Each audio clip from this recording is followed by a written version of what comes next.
কৃষকের মুখে হাসি না ফুটলে দেশের সার্বিক উন্নয়ন সম্ভব নয় বলে মন্তব্য করেছেন প্রধানমন্ত্রী তারেক রহমান। তিনি বলেন, কৃষি বাংলাদেশের অর্থনীতির মূল চালিকা শক্তি। কৃষকের মুখে হাসি না ফুটলে দেশের সার্বিক উন্নয়ন সম্ভব নয়।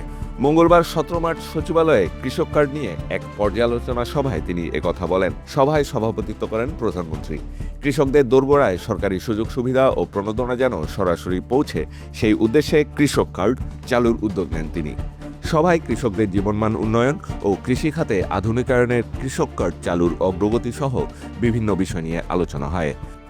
দ্রুততম সময়ের মধ্যে নির্ভুল ডেটাবেস তৈরির কাজ সম্পন্ন করে কৃষকদের হাতে এই স্মার্ট কার্ড তুলে দেওয়ার জন্য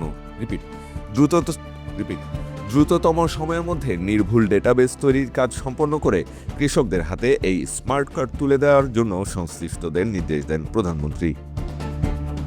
ডেস্ক রিপোর্ট, সাধারণ নিউজ।